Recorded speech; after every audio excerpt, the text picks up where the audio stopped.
WhatsApp அரசியல் அப்படிங்கிறது தாவேக தலைவர் விஜய் கிட்ட தான் பார்க்க முடியுது அப்படின்னு சொல்லி விசிகாவினுடைய பொதுச் செயலாளரான சிந்தனை செல்வன் சொல்லியிருக்காரு. வாட்ஸ்அப் அரசியல் அப்படிங்கிறது வந்து தாவேக தலைவர் விஜய் கிட்ட தான் நான் பார்க்குறேன் அப்படின்னு சொல்லிட்டு விசிகாவினுடைய பொதுச் செயலாளர் சிந்தனை செல்வன் சொல்லியிருக்காரு.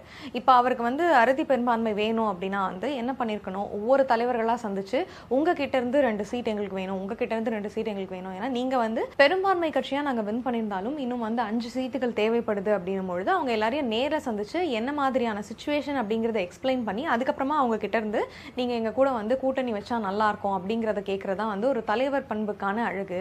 ஆனா இவர் என்ன பண்ணிருக்காரு அப்படின்னு பாத்தீங்கன்னா, வாட்ஸ்அப்ல குறுஞ்செய்திகளை அனுப்பி இந்த மாதிரி எங்க கூட வந்து நீங்க சேர்றீங்களா அப்படின்ற கடிதத்தையே எங்களுக்கு வாட்ஸ்அப் மூலமா சென்ட் பண்றாங்க. இது வந்து ஒரு தவறான தலைவருக்கு எடுத்துக்காட்டா இருக்கு அப்படின்னு சொல்லி ஒரு விஷயத்தை முன் வச்சிருக்காங்க. வாட்ஸ்அப் அரசியலை பத்தி நீங்க என்ன நினைக்கிறீங்க அப்படிங்கறத மறக்காம கமெண்ட்ஸ்ல சொல்லுங்க. இல்ல விஜய் வந்து தனியா கூப்பிட்டு தான் பேசியிருக்கணும் அப்படின்னு நீங்க நினைச்சீங்கன்னா அதையும் மறக்காம கமெண்ட்ஸ்ல சொல்லுங்க.